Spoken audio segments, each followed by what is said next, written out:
morning, students. We have completed the fundamental unit of life and tissues chapters. Now let us discuss the third chapter from biology part of 9th class science, that is diversity in living organisms.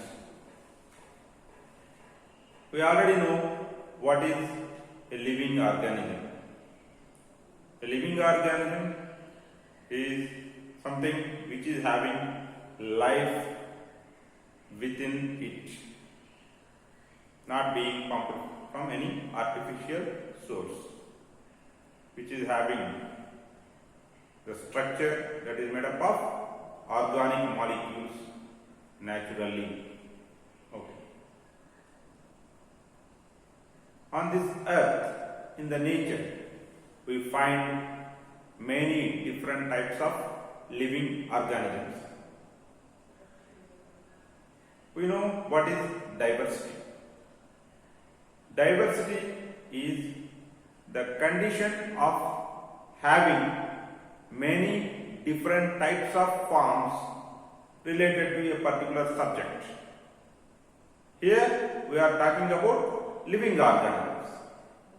The condition of having many or different types of life forms on the earth is known as biodiversity.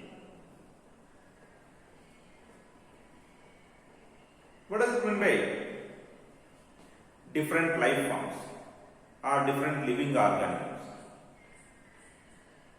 Different life forms or different living organisms refers to the organisms which are exhibiting differences or variations among them in their characteristics. Means the living organisms which are present in the nature, they exhibit several variations in their characteristics. What are those variations? There are several number of variations in many of the characteristics of the organisms. But broadly, if we look at all the organisms, certain special features can be taken into consideration as the broader characters, and we can find the differences in those characters or variations in those characters. What are those characters in which we can find the differences among the organisms? Size, lifespan, appearance. These are the common, easily observable characters in which we can find many variations among different organisms.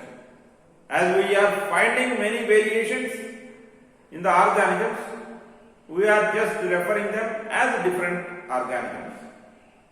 If all of them are not showing any variations in these characteristics, then we have to say all of them as simply same type of living organisms, not as different types of living organisms. Okay. What types of variations we can see in these characters? If you take the first characteristic, that is size. On this earth, in the nature, we can find microscopic living organisms to macroscopic living organisms. Microscopic means the living organism which cannot be seen by our naked eye. Naked eye means uncovered. Uncovered means without using any special instrument. If we are not able to see a particular living organism, such an organism is called microscopic organism or simply microorganisms. We all know that microorganisms can be seen by using special devices like microscopes. And macroscopic. Macroscopic means they are large in size. And without using any special instrument, with our naked eyes itself, we can see these organisms. Examples for microscopic organisms are bacteria, of whose size is only about few micrometers. Whereas if you take the blue whale, it can grow up to a size of 30 meters, around 150 tons in weight, etc. And if you take the redwood tree, which is also known as Sequoia gigantica, which is seen in California, the redwood trees of California, Sequoia gigantica, the largest tree, which is considered to be the largest tree. It grows up to 100 meters in height, maybe more than that. So, the size of the living organism ranges from microscopic to macroscopic. Next, lifespan. There are some living organisms which live only for few days, like in some insects. Some insects, they are born and they live for only few days, then they die. And there are some living organisms which live large lifespan, thousands of years. If you take the pine trees, what are these pine trees, under which group they come, all these things we will learn in this chapter only. Okay. Pine trees, P-I-N-E, pine trees, they live for thousands of years. Even we also live for around 100 years. A dog will live around some 12 years. A parrot will live around 140 years. A tortoise can live around 300 years. An elephant can live around 80 years. Like that. Different living organisms, they can live for these many years. And there are some insects which can live only for few days. So, short lifespan having living organisms to large lifespan having living organisms are there. Next, appearance. There are some special living organisms which appear transparent without any color. Like if you look at jellyfish, which appears like an umbrella and having some hoops downside of it. You might have seen in Discovery channels. Okay. It appears colorless or transparent. So, from such type of living organisms too, we can find the living organisms which are brightly colored. If you take kingfisher, it is brightly colored. Peacock, brightly colored. And there are the trees which give many brightly colored flowers. Okay, likewise, we can find the living organisms having no color to having many colors, or transparent forms to brightly colored forms. Right?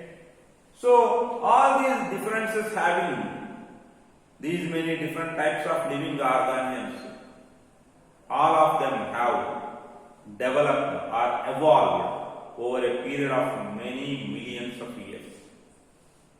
So, to understand this developed creatures which are developed or which are evolved over a period of millions of years, the time which is available to each and every individual is very, very less.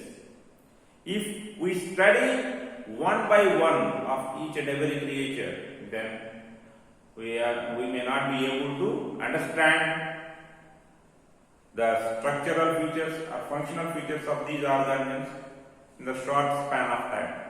After all, we are having around only 100 years of lifespan, in which we may just utilize around some 30 to 50 years of time for the study of various creatures.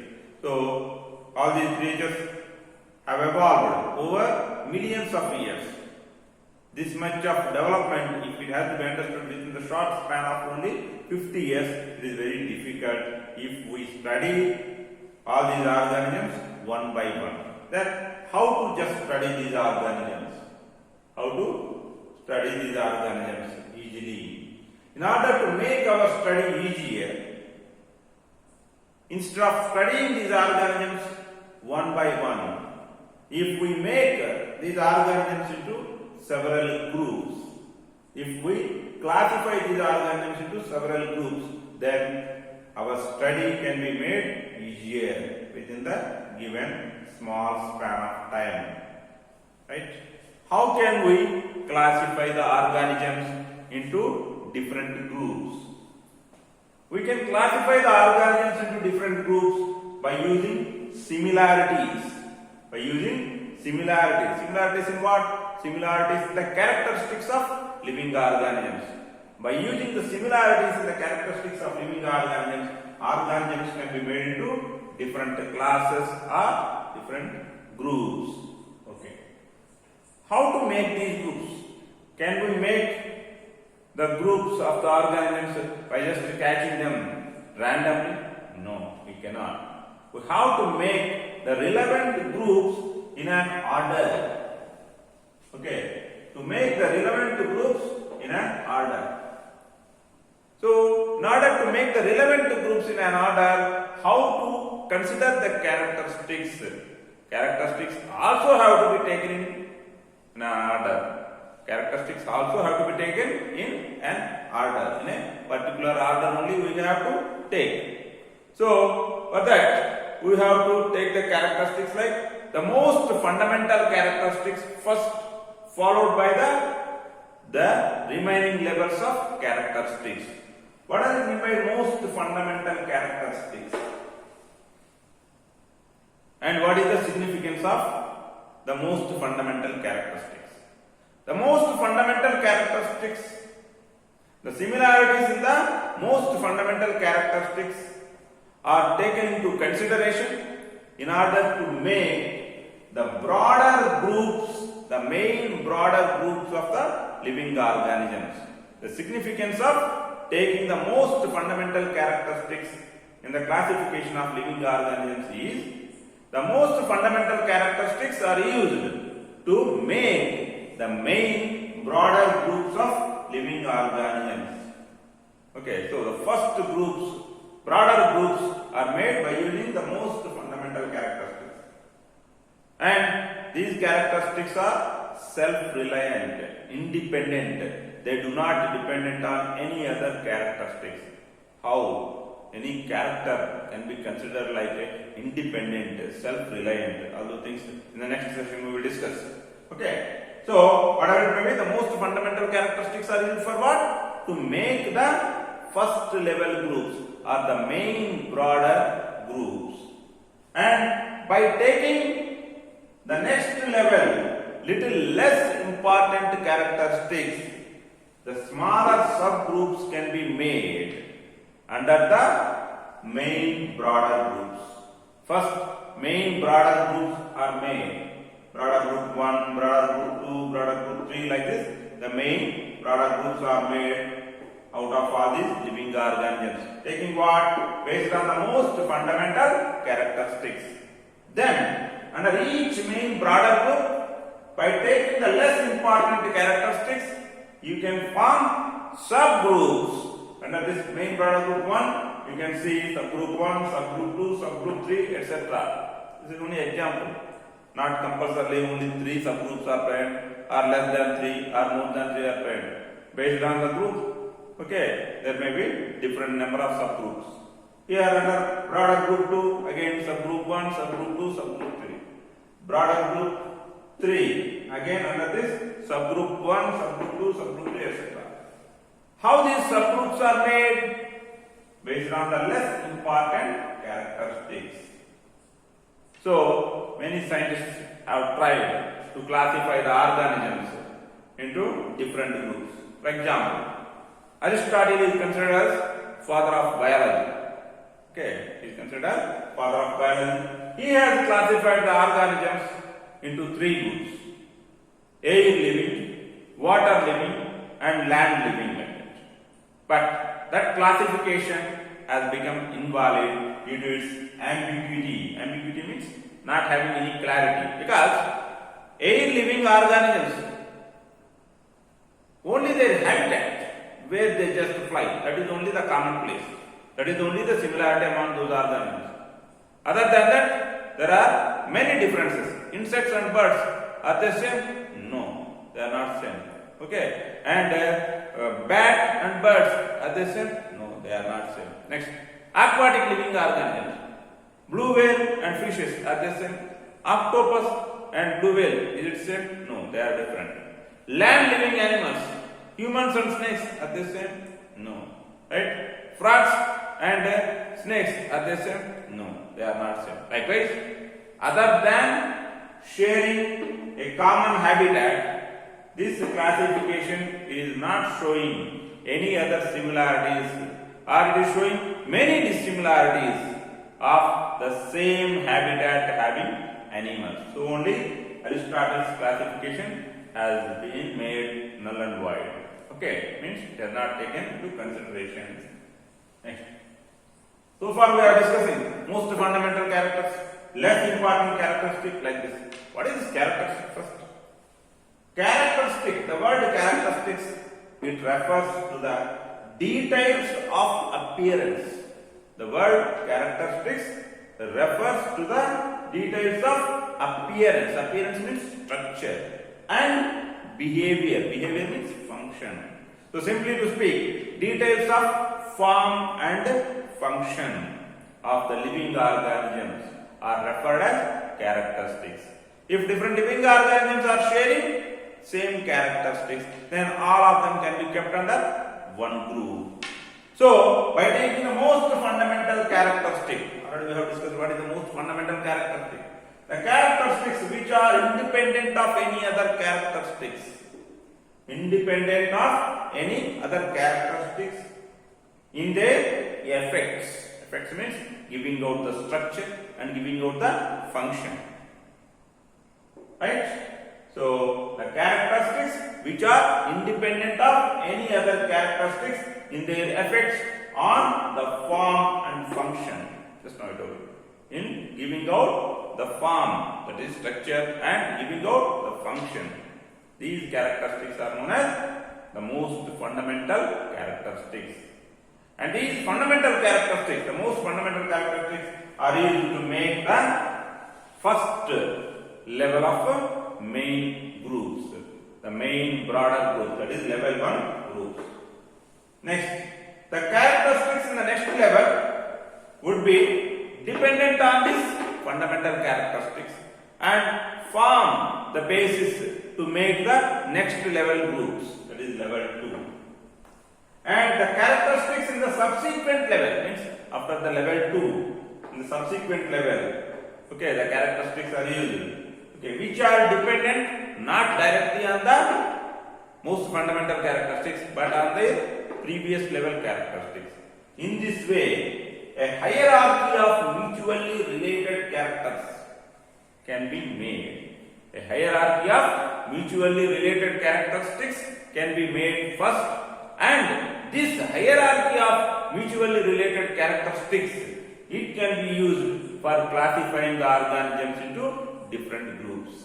Okay, so a hierarchy of mutually related characteristics is made first, and using this hierarchy of mutually related characteristics, the classification of organisms can be made. And what are those different characteristics that are used in classifying organisms, and how the classification has been made, all those things we will discuss in the next session. Thank you.